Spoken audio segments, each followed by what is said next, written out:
আসসালামু আলাইকুম। আজকে নতুন একটা রেসিপি নিয়ে চলে আসলাম। আমরা বাঙালিরা কিন্তু ভর্তা প্রেমিক, আর 17 রকমের ভর্তার আইটেম নিয়ে হাজির হলাম। অনেক মজার 17 রকমের ভর্তার রেসিপি, আর এগুলো তৈরি করতে খুবই সহজ। পছন্দের শাক সবজি অথবা মাছ মাংস দিয়ে বানিয়ে ফেলুন। আশা করছি আপনাদের কাছে ভালো লাগবে। আর যদি ভালো লেগে থাকে তাহলে অবশ্যই আমার চ্যানেলটি সাবস্ক্রাইব করে আমার পাশে থাকবে।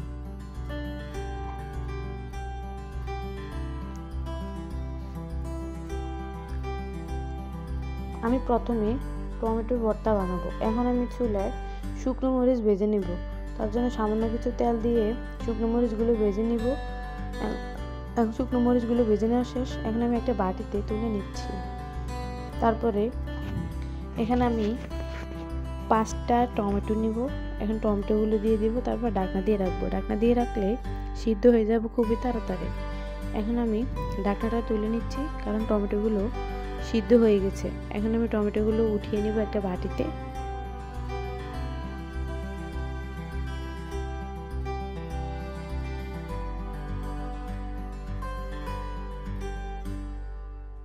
এরপরে এখানে 1 কাপ পেঁয়াজ কুচি নিয়েছি। পেঁয়াজগুলো আমি ভেজে নিব, তবে পুরোপুরি ভেজে নেওয়া যাবে না। খেয়াল রাখতে হবে যাতে বাদামি কালার না হয়। সামান্য ভেজে নিব। এখন ভেজে নেওয়া শেষ। এখন আমি পেঁয়াজগুলো চুলা থেকে নামিয়ে নিব একটা বাটিতে।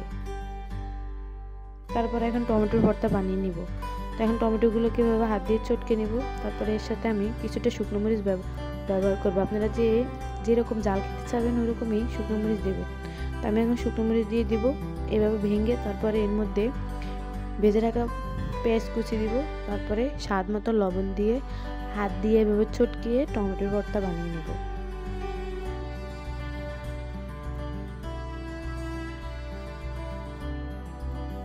এখন আমার টমেটোর ভর্তা বানিয়ে নেওয়া শেষ।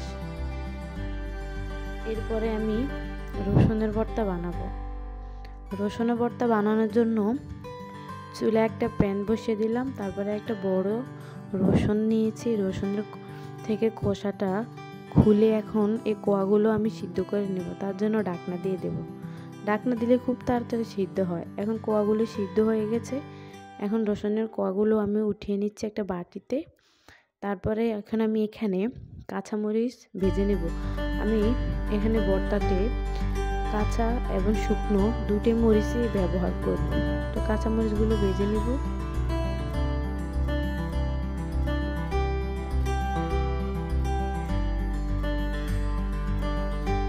তারপরে একটা বাটিতে রসুনের কোয়াগুলো নিয়ে নিলাম। তারপরে এখানে স্বাদ মতন লবণ দিব। তারপরে ভেজে রাখা পেঁয়াজ কুচি দিব। এরপরে 1 টেবিল চামচ কালো জিরা দিয়ে এভাবে হাত দিয়ে চটকে নেব। এভাবে চটকে নিতে হবে ভালো করে। এখন আমার রসুনের ভর্তাও তৈরি হয়ে গেছে।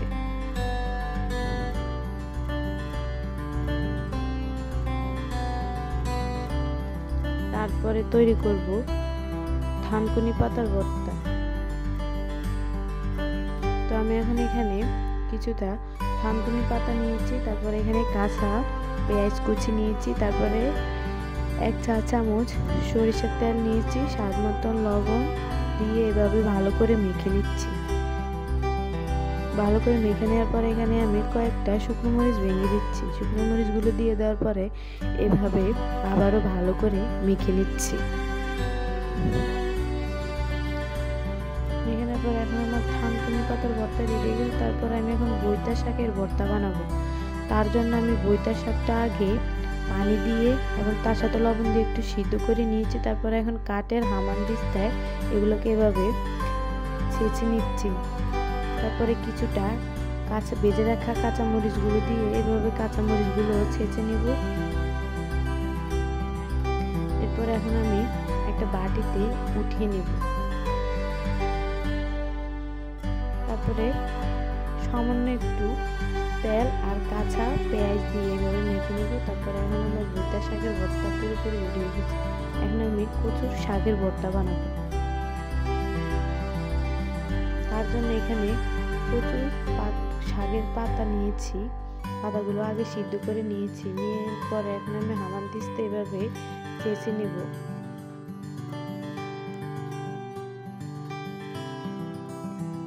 আমি একটা বাটিতে তুলে নেব। তুলে নেওয়ার পরে কাঁচা কিছু রসুন আমি ছেঁচে নিয়েছি, এগুলো দিয়ে দিয়েছি। তারপরে এভাবে হাত দিয়ে ছটকে নেব।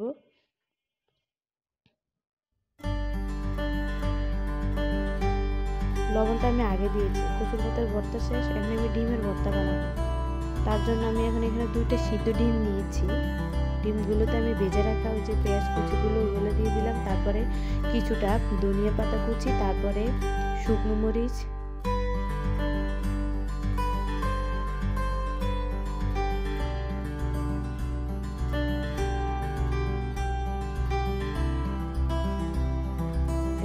শুকনো মরিচগুলো দিয়ে দেওয়ার পরে এইভাবে আমি চটকে নেব।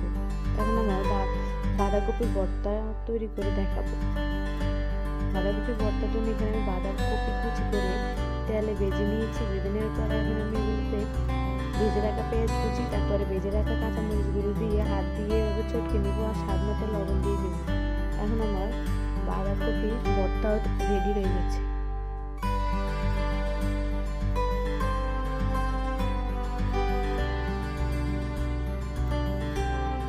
এরপরে পেঁপের ভর্তা বানাবো।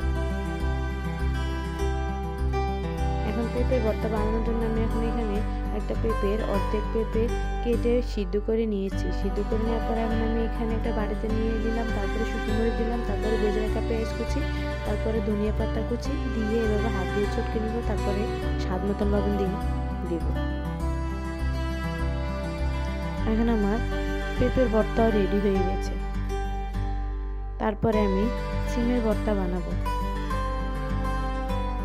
সিমের ভর্তা বানানোর জন্য আমি এখানে কিছুটা সিম আগে সিদ্ধ করে নিয়েছি। তারপরে এখানে এখন হামানদিস্তায় সিমগুলো আমি ছেঁচে নেব। তার সাথে আমি কিছুটা কাঁচামরিচ দিলাম, তারপরে ধনিয়া পাতা কুচি দিলাম, দিয়ে এভাবে ছেঁচে নেব। ছেঁচে নেওয়ার পরে এখন আমি একটা বাটিতে তুলে নেব।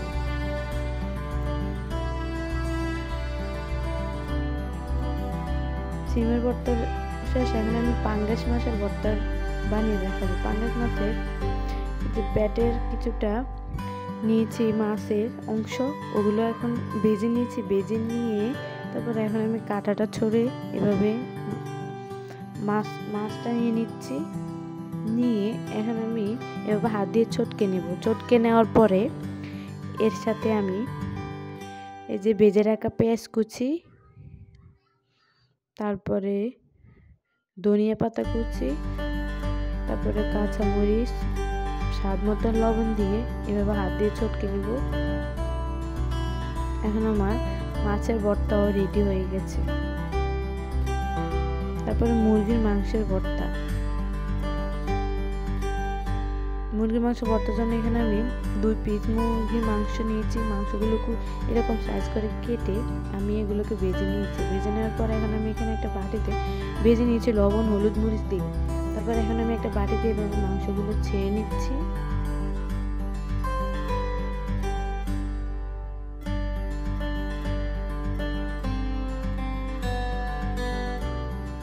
এরপর এর সাথে অ্যাড করব ভেজে রাখা পেঁয়াজ কুচি, তারপরে শুকনো মরিচ,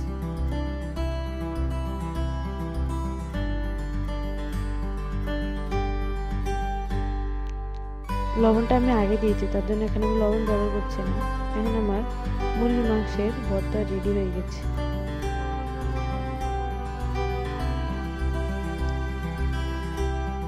এরপরে কাঁচা কলার ভর্তা।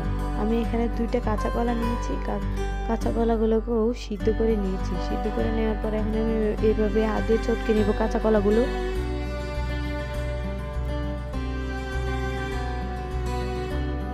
চটকে নেওয়ার পরে এখন আমি এখানে ভেজে রাখা পেঁয়াজ কুচি দিব, তারপরে ধনিয়া পাতা কুচি দিব, তারপরে স্বাদ মতো লবণ দিয়ে এভাবে হাত দিয়ে সবগুলো প্রকার মিশিয়ে নিব। তারপরে তৈরি হয়ে গেল কাঁচা কলার ভর্তা। এখন আমি লাল শাকের ভর্তা বানাবো। তার জন্য এখানে আমি লাল শাক নিয়েছি। লাল শাকগুলোকে সিদ্ধ করে নিয়েছি লবণ দিয়ে। তারপর আমি এখন এখানে হামানদিস্তায় লাল শাকগুলোকে এভাবে ছেঁচে নিব।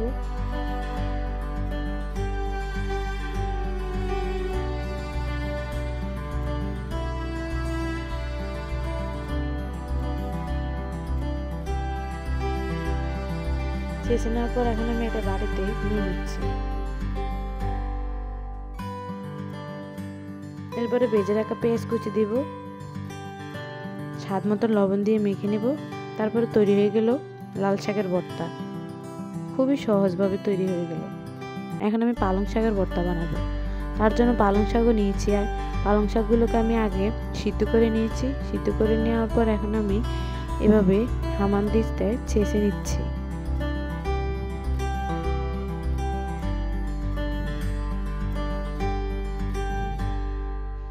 ছেঁচে নেওয়া শেষ। এখানে আমি পালং শাকগুলোকেও একটা বাটিতে নিয়ে নিলাম। তারপরে ভেজে রাখা পেঁয়াজ কুচি আর স্বাদ মতো লবণ দিয়ে এভাবে মেখে নিব। তারপরে তৈরি হয়ে গেল পালং শাকের ভর্তা। এরপরে বেগুনের ভর্তা। এখানে আমি একটা বেগুন নিয়েছি। বেগুনগুলোকে হলুদ, লবণ, মরিচের গুঁড়ো দিয়ে ভেজে নিয়েছি। ভেজে নেওয়ার পর এখন আমি এখানে শুকনো মরিচ দিয়ে এভাবে বেগুনগুলো হাত দিয়ে চটকে নেব। তারপরে শুকনো মরিচ আর স্বাদ মতন লবণ দিয়ে এভাবে মেখে নেব। আর এখন আমার বেগুনের ভর্তাও তৈরি হয়ে গেছে। তারপরে ফুলকপির ভর্তা বানাবো। তার জন্য আমি এখন এখানে কিছুটা ফুলকপি নিয়েছি। তারপরে 1/4 চা চামচ সরিষার তেল, ভেজে রাখা পেঁয়াজ কুচি, তারপরে ভেজে রাখা কাঁচামরিচ গুলো, তারপরে ধনিয়া পাতা কুচি দিয়ে এভাবে হাত দিয়ে চটকে নেব।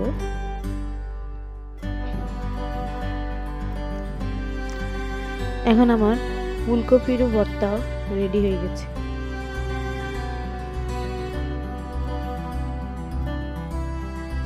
এখন আমি আলুর ভর্তা বানাবো। আলুর ভর্তা বানানোর জন্য আমি এখন এখানে 2টা আলু নিয়েছি। এখন আমি আলুগুলো হাত দিয়ে এভাবে চটকে নেব। আগে আলুগুলো চটকে নেব ভালো করে।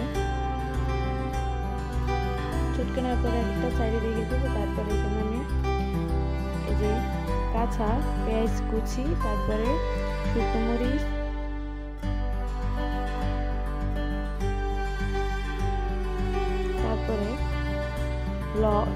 তারপরে দিয়ে দিলাম স্বাদ মতন লবণ। তারপরে সরিষার তেল দিয়ে পেঁয়াজ, শুকনো মরিচ এগুলো ভালো করে মেখে নেওয়ার পরে এখন আমি আলুর সাথে ভালো করে মেখে নেব।